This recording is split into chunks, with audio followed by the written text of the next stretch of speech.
민지장단 번개 같은 주먹 병구 주먹 천둥 같은 장단 민지장단.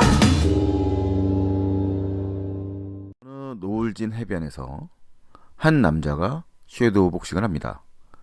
그리고 배경음악에는 걸쭉한 판소리 장단이 울려 퍼지죠. 영화 판소리 복서의 티저 예고편은 이 영화에 대한 궁금증을 절로 자아냅니다. 하지만 판소리와 복싱을 청춘 영화의 세계로 가지고 온 이 영화의 실체는 왠지 포복절도와의 코미디로 나아갈 것 같은 티저 예고편의 분위기와는 사뭇 다릅니다. 통영의 복싱체육관인 불새체육관에는 병구라는 직원 비스무리한 존재가 있습니다. 체육관에 허드렛 일을 하는 그는 사실 전직 복서지만 어떤 실수로 인해서 현재는 복싱을 관둔 상태입니다. 관장에게 복싱을 하고 싶다고 말하는 병구. 하지만 관장은 그의 말을 듣는 둥 마는 둥 합니다. 어느 날 한가한 체육관에 다이어트 복싱을 배우겠다며 민지라는 젊은 여성이 찾아오고 민지는 병구를 코치님이라고 부르며 그를 응원합니다. 하고 싶은 일을 하라는 민지의 응원에 용기를 얻은 병구는 복싱을 하고 싶지만 그의 과거와 그가 지니고 있는 병은 그의 발목을 잡고 있습니다. 정혁기 감독의 판소리 복서는 같은 감독의 단편 영화인 댐프시롤, 참외록이라는 단편 영화를 다시 만든 영화입니다. 이 영화의 영어 제목은 My Punch Drunk Boxer이기도 한데요. 이 영화의 영어 제목에서 눈치를 채셨겠지만 영화 판소리 복서의 주인공 병구는 심각한 펀치 드렁크를 앓고 있습니다. 그건 뭐 영화 초반부부터 나오니 딱히 스포일러라고도 할 수 없을 것 같아요. 펀치 드렁크를 앓는 복서 이야기는 복싱 영화들 속에서 많이 나오는 소재이기도 하죠. 최근작 중에는 사우스포란 영화도 떠오릅니다. 무하무드 알리 같은 실제 복서들 역시 이 병으로 말려내 많은 고생을 하기도 했고 과거에 15회전 경기였던 프로복싱 타이틀전이 현재는 12회로 축소되었던 이유도 이 펀치 드렁크라는 문제가 좀 작동을 하기도 합니다. 근데 이 영화에는 엉뚱하게도 뜬금없이 판소리라는 소재가 등장을 합니다. 이 영화에는 두 개의 시간대가 등장을 합니다. 그건 주인공 병구가 약 10년 전 사고를 친 시점의 이전과 지금의 이제 10년 후에 현재의 시점이죠. 병구는 약 10년 전에 판소리를 하는 연인이었던 이제 지연이라는 인물과 자신들만의 판소리 복싱을 하겠다고 이야기를 했었습니다. 즉 판소리 복싱이라는 것이 좀 어처구니 없게 느껴지긴 합니다만 엄연히 이제 극 중에서는 병구가 10년 전에 이제 연인과 이루어냈어야 할 무엇이었던 거죠. 그래서 이 영화는 복싱이라는 주제에서 느껴지는 그 고난과 역경을 극복하는 인간 승리 스포츠라는 드라마라는 느낌은 솔직히 없습니다. 그래서 이 영화는 좀 단편을 늘려놓은 영화인 것답게 중반부에 약점이 좀 있습니다. 병구와 민지가 일종의 연인 단계로 나아가게 되고 낡은 체육관은 체육관대로 어려움을 맞이하게 되는데 그 과정이나 갈등이 차곡차곡 쌓인다는 느낌을 주지는 못하고 다소 늘어지는 거죠. 하지만 이제 몇몇 장면들과 대사들이 있기 때문에 영화는 좀 볼만한 것이 돼버립니다. 몇몇 리뷰에서도 언급되지만 이 체육관에는 브라운관 TV가 있습니다. 오래되었으니 고장이 잘 나겠죠.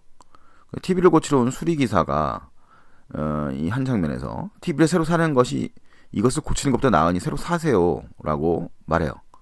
하지만 병구는 발끈합니다. 왜 고칠 수 있는데 버려야 하나요? 이 대사는 아마도 이 영화가 이야기하고자 하는 바 주인공인 병구와 브라운관 TV를 동일시하는 것이기도 하고 체육관도 공간 자체도 그런 것을 의미하기도 하죠. 병구는 이미 용도 폐기된 사람입니다.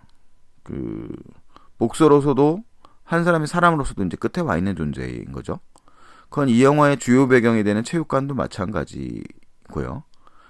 현재 인기가 많이 떨어져 있는 복싱이라는 스포츠도 마찬가지입니다. 영화는 집적으로 종합 격투기와 비교하는 장면도 등장을 합니다. 후미진 영화 속에 이제 이 지방 도시 어딘가 이 변두리도 마찬가지일 거예요. 퇴락이라는 단어가 저절로 떠오릅니다. 하지만 이제 이 영화는 슬쩍 질문을 던집니다. 이 청춘 영화라는 틀 속에서 그럼 이렇게 용도 폐기되는 것들은 다 버려도 괜찮은 거냐라는 것 같은 질문이죠. 그래서 그 부분이 은근히 이 심금을 울립니다. 물론 이 영화가 우울하기만 한 영화는 아닙니다. 이 영화 속에 웃음을 주는 역할을 이제 주로 박관장 역할을 하는 김휘원 씨가 등장하는 부분들인데요. 박장관 장면들은 체육관보다는 교회 장면이 이제 더 많이 등장을 하는데, 그 장면들에서 박장관은 이제 화면에 이제 그 교회 오른쪽에 앉아서 돋보기로 성경을 들여다보고 있어요. 그 영화의 꼭지점마다 고정된 카메라 각에 같은 구도가 반복되고, 병구나 민지가 등장해서 우스꽝스러운 상황이 벌어지죠. 물론 그 우스꽝스러움이라는 게 이제 영화의 톤 앤 매너를 방해할 수준은 아닙니다. 병구와 민지의 연애 감정도 꽤 귀여운 수준으로 펼쳐집니다. 뭐 강한 인상의 이 엄태구 배우는 뭐 큰 영화에서는 이제 악역으로 많이 등장을 했는데, 뭐 밀정 같은 영화가 대표적이죠.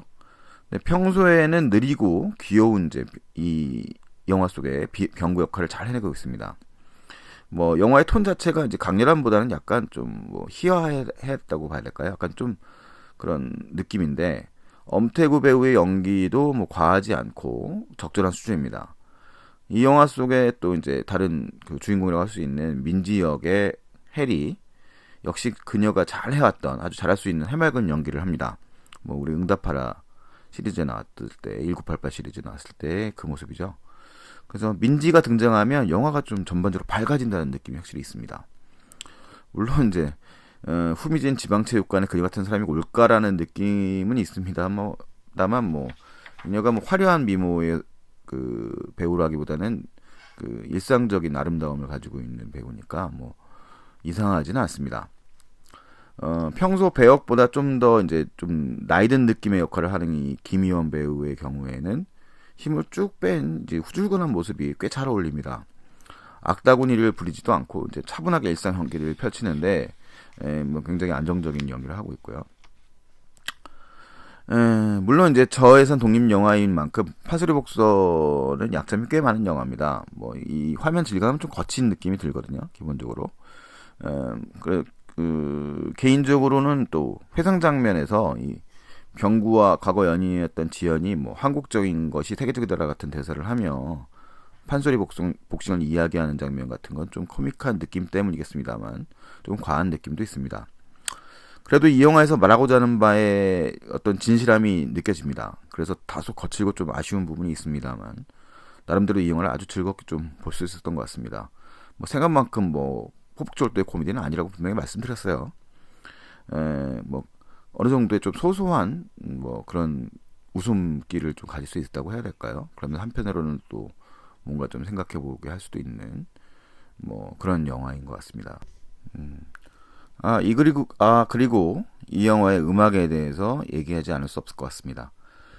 이 영화는 이제 판소리라고 하는 소재를 사용하는 만큼 이제 판소리의 그 음악적인 양식들을 이용한 뭐 실제로 또 배우 그 등장인물들을 가사 속에 투영해서 음악이 만들어졌는데, 이 장영규 음악 감독이 이 만들어낸 그 배경음악이 흘러나오는 장면들이 유난히 힘이 넘칩니다. 예.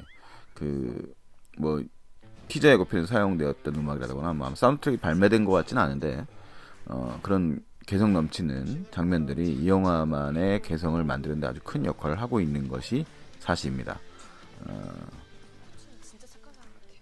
뭐 이제까지 이제 소마 50일이었습니다. 우리가 다음 리뷰에서 찾아뵙도록 하겠습니다.